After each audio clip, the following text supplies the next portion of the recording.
The coil is an amazing thing. The coil is an absolutely amazing thing. It really is such a simple thing, yet it has so many complexities about it. All it really is just a piece of conductive wire, just a piece of copper strip that's been insulated. So all you really can see here is just a copper conductor. There's a copper strip that's been bed. You can see there's no insulation on that piece of the wire. The same on this piece up here. The insulated or insulation on the copper wire starts from here. The wire's been turned all the way around nice and neatly along this ferrite bead, if you want to call it a bead, ferrite core. And that's it. That's the copper conductor. It is a small length of copper conductive strip, okay, that's been wound nice and tightly all the way up here. What we need to do is we really need to think about the copper itself. The copper is a mass of charged and uncharged particles. There's two types. Well, three types if you want to look at the neutron as well. The electron, okay, the negative carrying mass. Okay, most all of space is covered with electrons. Most all of what you touch there is electrons. The other part are protons and neutrons. So the three types, the protons and neutrons make up the nucleus. The electrons spinning around, the electrons and the protons and the neutrons at the core make up the mass. Okay, so really what you're seeing here and what you're touching here is conductive. It's a conductive mass of charged particles, all at equilibrium. Okay, that's why we can see it and touch it and taste it and everything else. It's a mass of charged particles. And the same again here. We have a few more turns on a similar copper bead, probably a little bit longer. Okay, this is the Ohm's law for inductors. Z is the impedance. Okay, E total is the voltage. AP is the apparent power. Okay, current, which is I. Okay, and these are the equations for it. The equations for an inductor, AC, Ohm's law. So inductors are a very special piece of hardware. Very, very special piece of hardware. Going to go into a little bit more depth into it in a minute. We are going to cover some basics that a lot of people may know and a lot of people may not know. I've been lucky. I've had some very nice people over the years as very good friends, and they've taught me a lot about inductors. I still don't know everything about inductors, but I like to think I have a reasonably good handle on most of it. Okay, what we can see in front of us at the moment is, you could almost say that this is the insulation on a coil. You can see there's a hole on this end here, and you can see I've got a striped surface on it. Okay, striped surface on the outside. What I'm going to try and do is try and share what I've learned about coils over the years, and try and hopefully give people a little bit more of an idea on what's actually going on in a coil. Like I say, it's a very simple piece of hardware, but yet there's a lot of complexities to it. It's something that's not easy. It's not an easy device, if you want to call it that, to understand. Some people have a pretty good grasp on it, some people don't. Anyway, I want to share what I've learnt. Like I say, I've had some very, very good friends teach me a lot.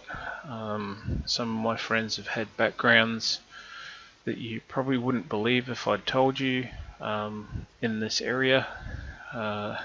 Very extensive backgrounds. So I've been very lucky. I've been taught a lot over the years. Alright, what I want to first of all start with is I've got this cover on the outside. I've got it striped for a very good reason. Current is the velocity of charged particles. Alright, just want to pause for a second and let that sink in. Current is the velocity of charged particles. So we have a charged mass. Okay, each electron has a mass, and each electron that moves past this, let's say this point here, point P, in 1 second, if we were to have 6.24 times 10 to the 18th electrons move past this point in 1 second, that would be 1 ampere of current. Okay, so if we were to take a time frame and have 1 second in that time frame, we have 6.24 times 10 to the 18th electrons move past this point in 1 second. Okay, that's a huge number, absolutely huge number. Each electron has a mass. Each electron, as it moves, has a magnetic field associated with it.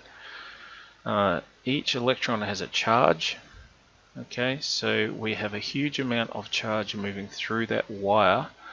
Okay, and this is it. This is why I've specifically got a hole up here, because it's through the wire. Okay, we are guiding with the insulation. We are guiding charge through, okay, through this waveguide, if you want to call it a waveguide, because we've got charge, and charge is a wave as it's moving. Okay, you can see here we've got the statistics for an electron pulled up. The invariant mass of an electron is approximately 9.109 times 10 to the negative 31 kilograms. So each electron, okay, has a mass, and the charge is displayed here. I mean, it's a pretty complex number. It's negative 1.6 98 times 10 So it has electric charge and it has mass. Okay, and that's for each electron. And like I said, each electron it's an addition. So if we want to talk about 1 ampere, we've got 6.24 times 10 to the 18th electrons. That's how many electrons. So if we put all the electrons in a bag, 1 ampere of electrons, and throw it down a wire, okay, and that speed down a wire would be almost at the speed of light, and that velocity down the wire, down this wire here, would be almost at the speed of light. All those electrons, okay, would be 1 ampere over 1 second. So it's a pretty amazing concept to think about. We have a wire here, or at least this is, you could call this the insulation for the wire. We have a mass that we are injecting into this pipe and creating a rotational field, if you like. We're spinning it around in the form of a helix as fast as we possibly can, and this is obviously dependent on various different things which we'll go into in a minute. But we have mass, and that mass is traveling down that wire almost at the speed of light. For example, a coaxial cable, if this was a coaxial cable, we'd be looking at nearly roughly 67% of the speed of light, and that 67% it's so much slower is because of it's the type of insulation that's around it, and it's because of the wire itself, what the wire is made up of and all that sort of thing. It does have a slower propagation velocity, but a typical enameled copper wire would be very close to the speed of light. The charge would flow down a wire, so it's a very fast effect. Now if we were to look at an antenna, for example, if this piece of copper wire were straightened out, okay, and we were to look at an antenna, it works basically the same way. Let's have a quick look and we'll see if we can pull up an antenna. Okay, this is our antenna. The E field here is the electric field. Okay, you've got to remember the electric field is at right angles to the current. So we have a flat plane of E field here relative to the antenna here. Okay, you can see there's a current, and the current is being pushed negative one side, positive the other side. So the blue negatives now and the red positives now. Okay, so you can see that there's a, if you like, a current which is in a oscillatory fashion, which the antenna is tuned for. Antennas are tuned for resonance. They basically are a resonant piece of copper, or a resonant piece of conductive wire, which would be tuned for a resonant frequency, and the tuning is actually done by the length. So the length of the antenna would normally be the tuning for the wire. It's the wavelength that we're talking about. So the wavelength from here to here would have a distance and a speed associated with it, and what we'll do is we'll have a quick look at that now. Okay, it's just a calculator here, Procato.com. Okay, so what we're going to say is we're going to say the frequency of 1 Hertz, and that's the wavelength. Okay, so 299, huge number anyway. That would be the wavelength in meters.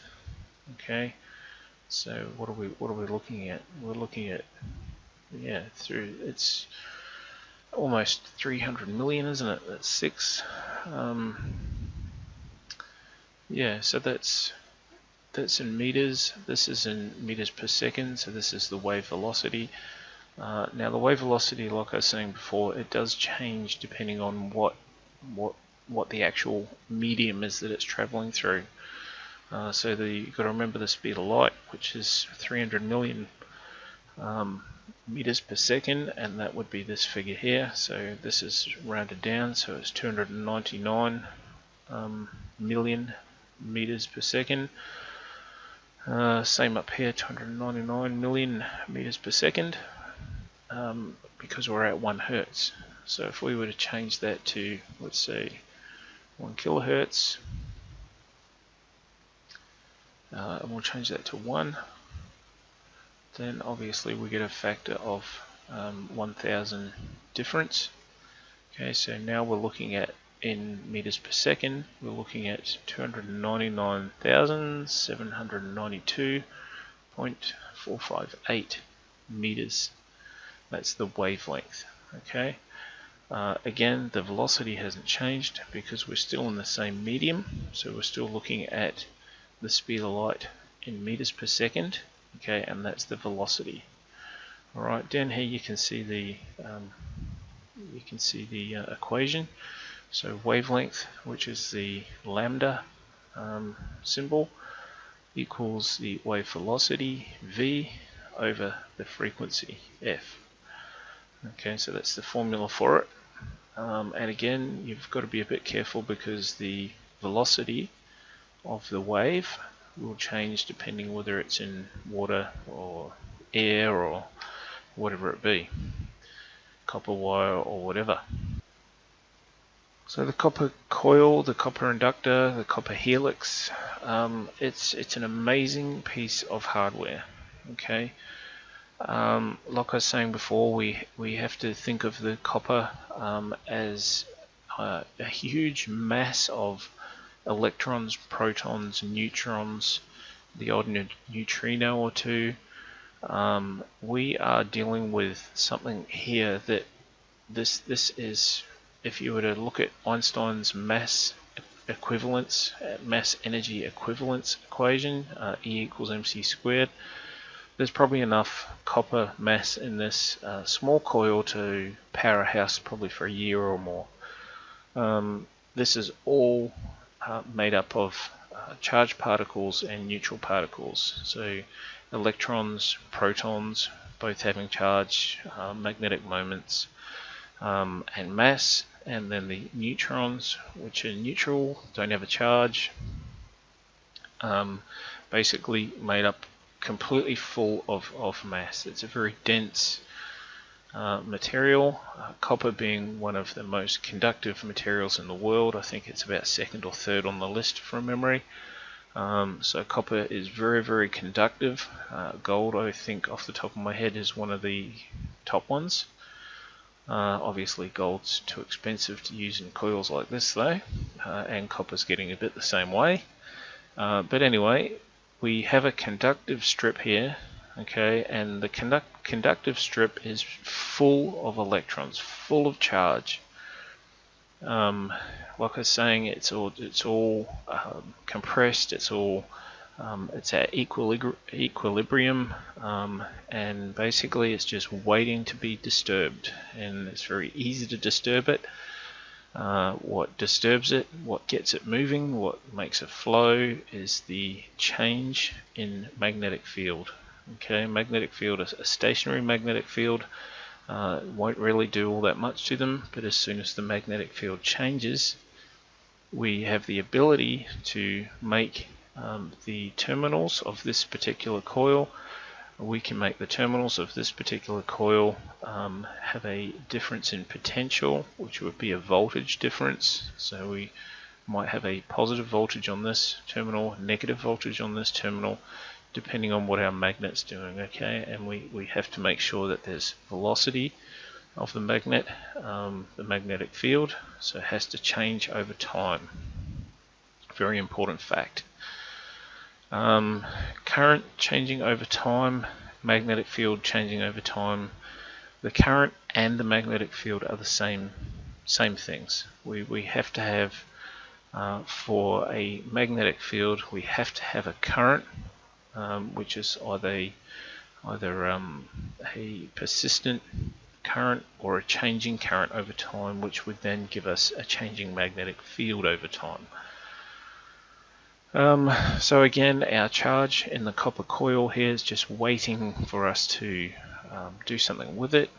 It's stationary, it's at equilibrium, it's just sitting there, just waiting to do something. It's sitting there, it's having a little party, and it's saying, come on guys, you need to figure out how to get us moving, and try to accelerate the charge as fast as we can. That's a key factor there. We really need to concentrate.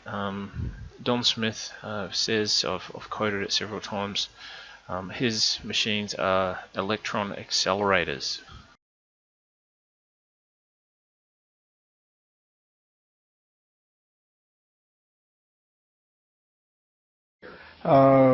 The devices which I have invented, which there are a number of them, they all actually accelerate electrons. Okay.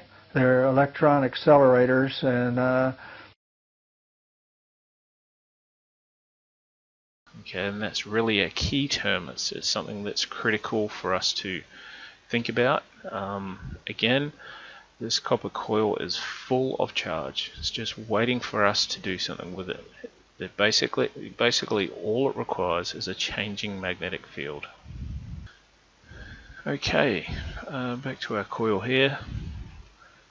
What I want to do really quickly is try and describe the magnetic field in the local conductor itself. Now, if we apply a voltage to this terminal and that terminal, a voltage difference, okay, and if we get a current to flow through the coil, the current flow through the coil has an action and reaction pair effect. Okay, now what I mean by that is if this particular turn here, or this particular terminal, sees a current changing, and that current changing can be indicated by the lines. Okay, so say for example we we apply the voltage, and we have 1 step, 2 steps, 3 steps, 4 steps, 5 steps, and the current changes over time through this terminal. Then at the same time that the coil over here, the turns over here, will see that change and try to oppose it. Okay, so over here is effectively, as soon as the current moves, as soon as the current changes, it's a magnetic field that changes over time. So these turns over here are going to say, no, we don't like that. We're gonna create a voltage, okay, from here to here that's going to oppose, and as soon as there's a voltage, the current will flow. Okay, so the current will flow in the opposite direction to try and oppose the current that's flowing over here. Okay, what we're going to do is we're going to go down to 2 turns just to try and make it a little bit easier to see. Alright, so we've got our current that starts over here, that starts flowing all the way through here, and this terminal over here is going to go, no, we don't like that, we want to oppose that, we're going to oppose that, and that's going to slow you down. So we're going to start, the voltage will be generated as soon as it sees the change in current over here. So voltage will be generated in the opposite direction, and the current will start flowing, okay, in the opposite direction. Now what this is called is called inductive reactance. Okay, the term or the symbol for inductive reactance is XL. Okay, X is inductive, the reactance part. Okay, and L is the induction. So L is a typical figure for induction throughout the coil phenomena. So we typically have reactance in the coil which would oppose the change in current. Now the opposition of current is a factor that's deemed by frequency. So if we go up in frequency, the faster the change in current, the faster or the more effect the inductive reactance will have. Okay, so that's a dominant factor. The faster we move, the higher the frequency, the higher the frequency, the faster the magnetic field that changes in time, because the current moves faster in time, and thus the coil will react faster in time. So it will try and oppose the magnetic field. So we have 2 magnetic fields just between these 2 turns, okay, because we have a changing current here which wants to have a changing current here. Okay, so that's inductive reactance. Let's have a little bit more of a look at that, because it is a very interesting effect.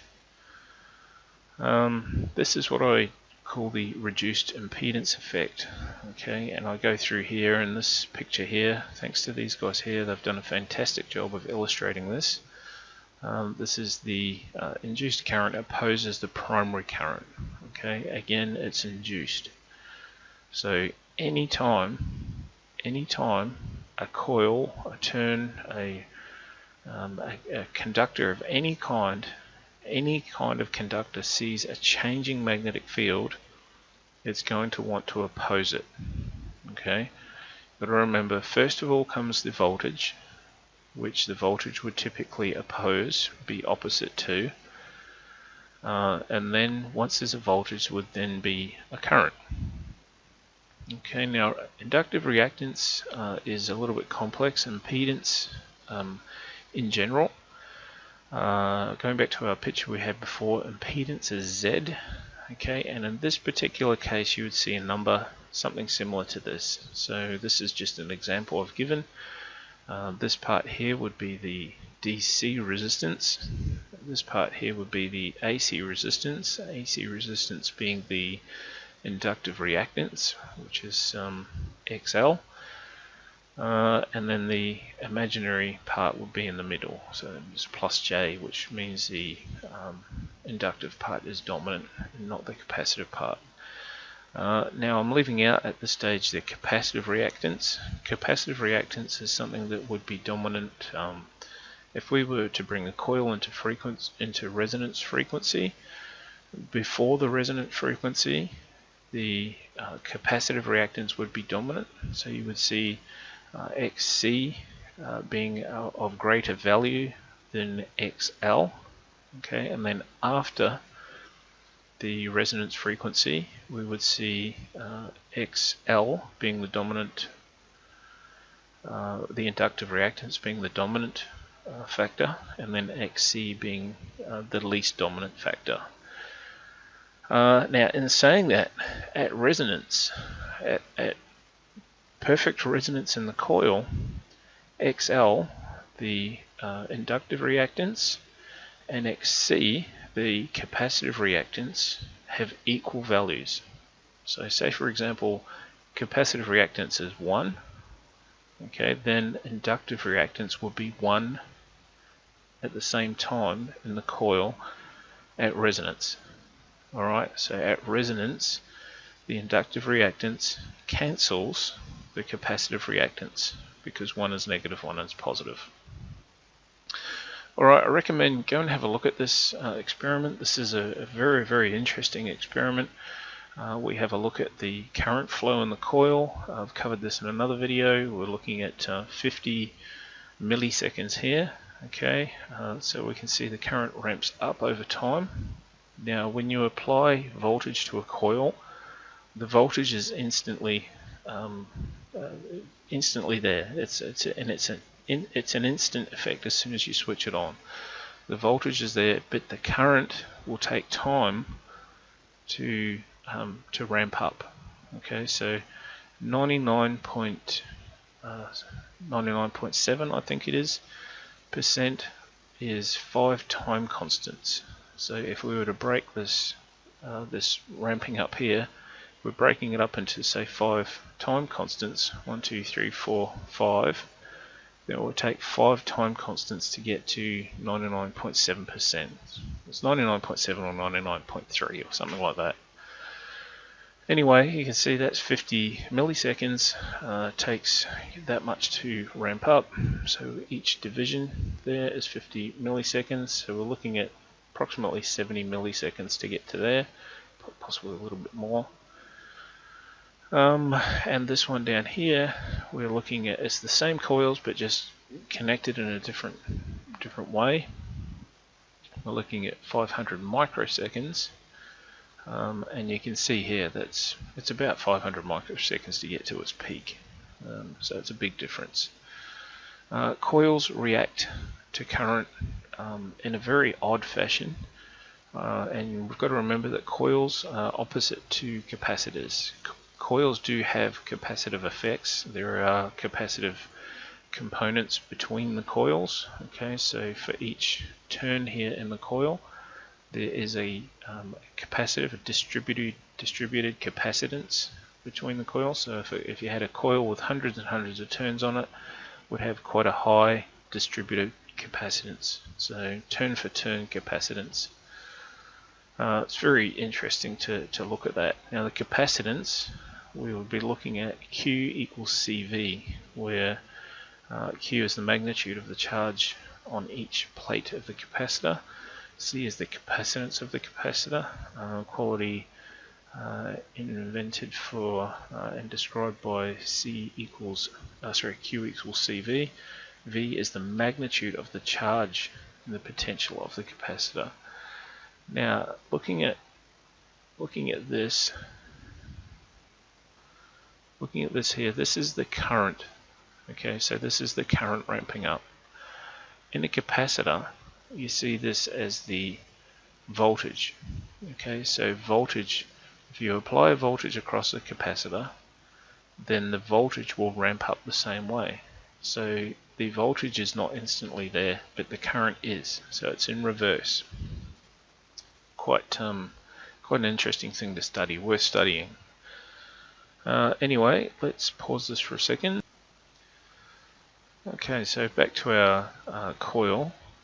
What we're going to do is we're going to have a quick demonstration, at least, or at least an example of how to calculate the magnetic field of an inductor. Just very quick, just a very quick example.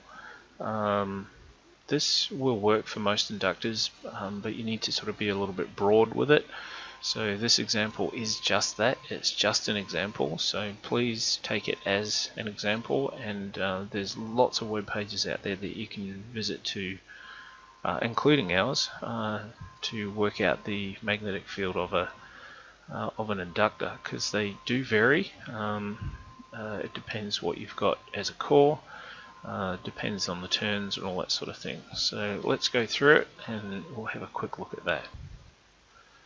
Okay, what we're going to do first of all is we're going to get the coil into a place where we can increase the turns. We're going to give it 3 turns just for the moment. Okay, let's get it into a place where we can see it properly. Alright, now, okay, what we're going to say is we're going to say the length of the coil from here to here, we're going to say that's 2 centimeters. Okay, and we're just pretending, so give us a little bit of leeway here. We're going to say that's 2 centimeters from here to here, and we've got 1, 2, 3 turns. Okay, we're going to apply a voltage to the 2 terminals, voltage difference and polarity, and we're going to apply the voltage in such a fashion that we can measure 1 ampere flowing through the turns here. Alright, so facts are we've got a length here of 2 centimeters. Okay, we've got 3 turns through our turns, and through our turns we've got 1 ampere of current. Alright, now that gives us a 0.001885 Tesla. Alright, now there's 10,000 Gauss to a Tesla, so you can work out there that we have what's that, about 100 Gauss or something like that. Alright, so what we're going to do is now we're going to change the equation just a little bit, and what we're going to do is we're going to zoom out and we're going to pretend instead of 2 centimeters on our coil, now that our turns are a little bit more compressed. Okay, so we have a shorter length in our coil, and the length from here to there is now 1 centimeter. Okay, so from 1 centimeter now we can recalculate, and by recalculating we come up with a completely different figure. Now remembering that all we've done is change the length of the coil. We still have 3 turns. Okay, we still have 1 ampere flowing through these 3 turns, and the only difference is we've lost a centimeter off the coil. So we've dropped a centimeter off. Our coil is now not as long as what it was before, and we have a closer turn density on the coil. Okay, recalculating with those figures, okay, 3 turns, 1 centimeter and 1 ampere, we get a completely different figure. Now we have 0.0037699.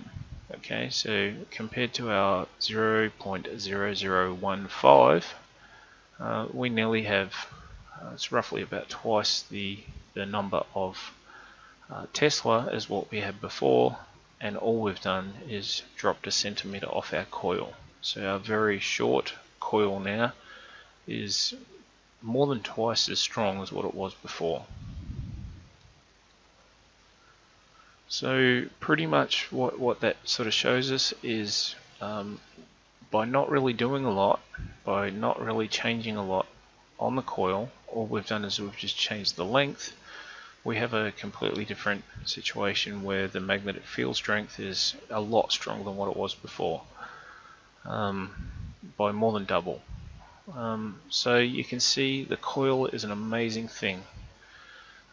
We really need to probably start looking at the coil as a flow of water, compare it to a flow of water. And what we need to do is we need to look at a conductor, and this is so important that we've been through so many experiments on the website. We need to look at the conductor as a as a source of charge. The conductor is a source of charge.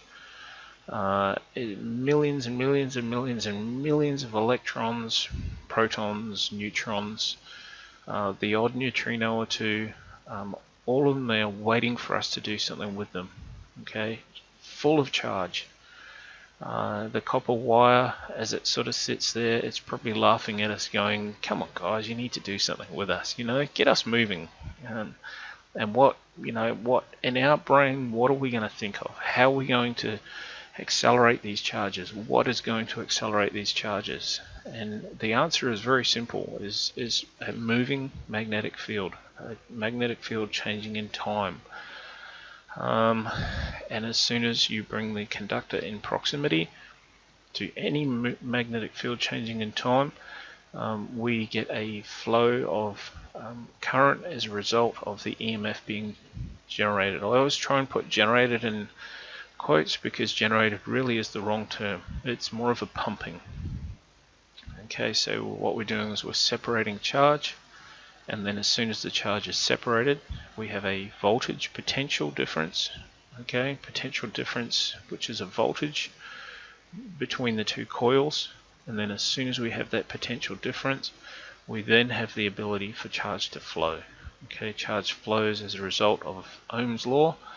I equals V over R. So if our resistance is very low, we can get a pretty reasonable current out of our coil through our load.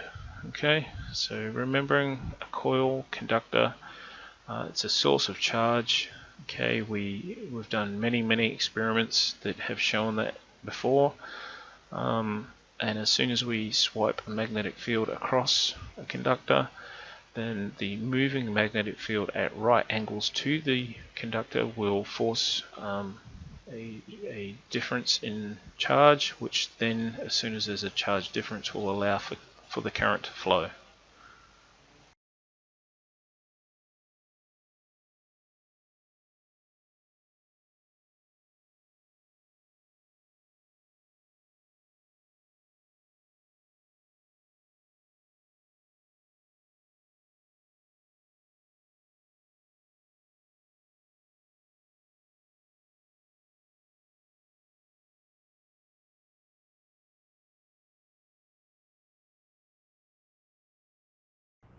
This represents a neutral atom in electrical balance. Earlier, we saw how an outside force can break an electron away from an atom and start an electron chain reaction, an electric current flow. One way to provide that outside force is by use of a magnet. It was proved with iron filings that a magnet has magnetic lines of force which connect its poles. For simplicity, let's consider the effect of this magnetic field on a single electrically neutral atom. Now, we move the magnet so that the magnetic field strikes the atom, supplying energy which forces an electron to leave its atom and become a free electron. The result is a sort of electron chain reaction. In a substance such as a length of wire, electrons are normally moving in all directions. But when a magnetic field is passed through the wire, several electrons are forced from their atoms and move in one direction. Now, in studying electricity, we're mainly interested in the movement of free electrons. So, for convenience, we'll look only at the action of electrons in the wire. When the magnetic field sweeps down across the wire, electrons move in one direction. When the magnetic field sweeps up across the wire, the electrons move in the opposite direction. This movement of electrons in either direction constitutes an electric current flow. If we move the magnetic field more slowly across the wire, fewer electrons are affected in a given period of time, and the electric current flow is decreased. And when we stop moving the magnetic field, the electric current flow stops, and the electrons again move in all directions. If this wire is connected to a meter, we find there is no electric current flow. When the magnetic field is moved down, this meter shows current flow in one direction. If the magnetic field is moved up, the meter shows current flow in the opposite direction. We can change the amount of electric current flow in several ways. Move the magnet faster, more current flows. Use a stronger magnetic field, still more current flows. Now coil the wire so that several turns are in the path of the field. Again, the current flow is increased. Stop moving the magnet, current flow stops.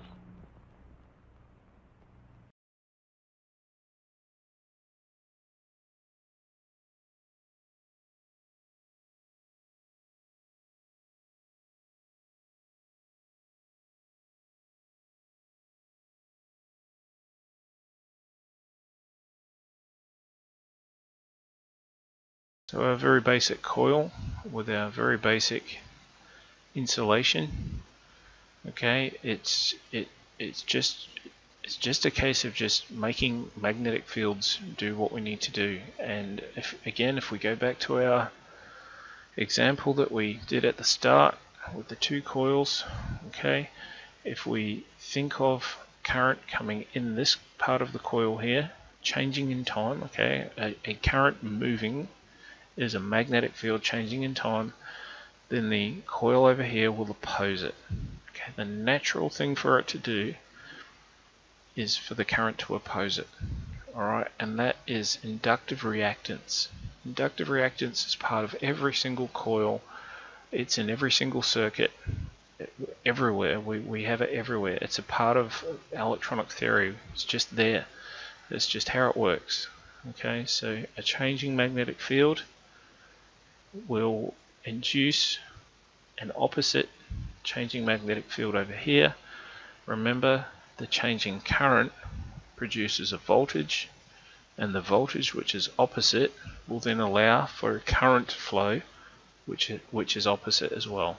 Alright, so the natural thing to do for a changing magnetic field in a coil is for a changing magnetic field to oppose that particular change. This is Newton's laws, equal and opposite. It's always equal and opposite.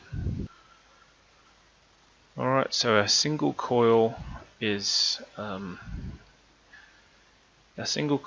waiting for a friend. Okay, if we have two coils the same, then the two coils the same can act and react on each other exactly the same as our reactance example. Okay, so we have two turns. The two turns are going to oppose the change in magnetic field which the first turn creates. We have two coils. Okay, the natural thing to happen is for the two coils to oppose each other. Okay, if this coil wants to change in time, then it's going to oppose the other coil changing in time over there as well. Alright, something we're all familiar with, partnered output coils. Okay, I've been through this quite a lot, so I'm not going to go through it too much just right at the moment. But again, our example, so one coil here, secondary over here. So you must always have, for any energy machine that generates excess energy, we must always have two separate partnered output coils. There must be two secondary coils, one that can act and one that can react on each other. Okay, so if we were to take Newton's laws of motion, for every action there's a reaction. So for every action, which would be the primary coil in green here, there might be a reaction over here, and for every reaction there's a counter reaction. So this coil here might oppose this coil because this coil over here is changing in time, or has a current that's changing in time, which produces a voltage which then is opposite. And then once the voltage has been generated oppositely, then a magnetic field will be opposite as well. Okay. So I hope this video covers most everything we need to. I've had a few dramas with this video, with things like batteries going flat, interruptions, and everything all going on at once. So I hope this is a clear message. I hope you find it interesting and useful. Just remember that our coils are a very, very special element.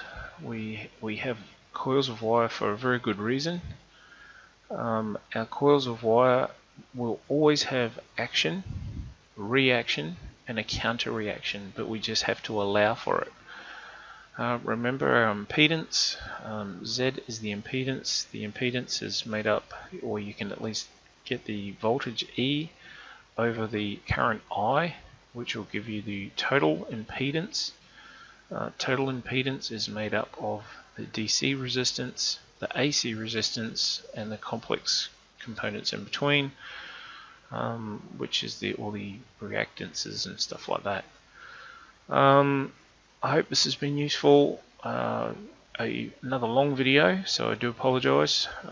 Again, the coil, the situation of the coil, all that sort of thing is important.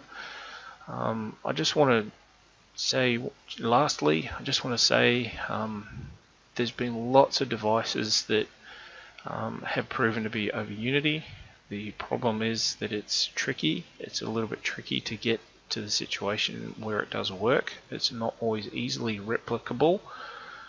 It does take a little bit of time, a little bit of patience. So it does work. There's been many machines, Don Smith's machines, Floyd Sweet's machines, the Meg. The Meg is a good example. If you sit down and if you really think about the Meg, what the Meg is doing, how it works, how we've explained it, it will make sense to you if you put the action, reaction, and counter reaction phenomena down to it. There is a bit of a trick to it. We've gone through it on our website. Other machines like Bradley Richard Atherton or Tin Man's rotary transformer, which has completely disappeared off the face of the planet. It's like Brad never built the machine. It's a bit of a shame that we've lost Brad. I don't know what's quite going on there, but he's certainly gone cold to the whole situation. He's sort of almost gone backwards, starting threads, questioning some things that probably sort of should have answered when he had his RT running. Anyway, other machines, Graham Gunderson's machine is another fantastic example. Again, 2 output coils. You've got to have 2 output coils. It won't work unless you've got 2 output coils. They have action, reaction, and counter reaction. Okay, between them, there's always got to be 3. 3 is asymmetrical. You can't. Well, you can do it with 2. There is a way that you can do it with 2, but it's a little bit tricky. I think there's various different people that have done it with 2 coils on the forum. Unfortunately, there's been damage to equipment. It is a bit tricky, like I say. Anyway, look, keep chin up. I hope to share a little bit more information soon. This video should make things a little bit clearer for everybody. You really have to think about the coils. You really have to think what the coils are doing. You really have to think about if there's current in this coil, what is the current in that coil capable of doing in the surrounding space around that coil? Because you've got to remember, as soon as there's a changing current, there's a changing magnetic field, and as soon as there's a changing magnetic field, that changing magnetic field has the ability to induce a current in a 3rd coil or 4th coil or 5th coil. So any coil that is close to it. This is a good example. On PCBs in circuit boards, there's a big problem. It's been a big problem forever about changing currents in the PCB traces. There's an interference that occurs, which is a big problem, and it's been looked at as what they call parasitic, which basically means they don't want it there. It's a nuisance. It's a pain. They want to try and eliminate it, and they've found various ways to try and reduce, eliminate it. sort of not really gotten rid of it, but it's reduced it at least enough. Now the change in current in this PCB trace over here induces a change in this PCB trace over there. Now if there were 10 other PCB traces around this particular trace, there'd be 10 other copies of exactly this. Okay, so every single time the PCB trace here changes in current very fast, so this might be the voltage in, so we'd have a very fast current ramping up within that voltage. Okay, remember what we looked at before. Okay, so the current would ramp up in here, and the faster the current ramp up in here, the higher the voltage spikes would be on these other traces. So it might not just be one trace. Like I said, there might be 10 other traces here, and just the change in the one would create 10 other changes. Alright, so that's something that we need to think about. And remember, 3 is the magic number, so keep 3 in mind, because 3 is action, reaction, and counter reaction.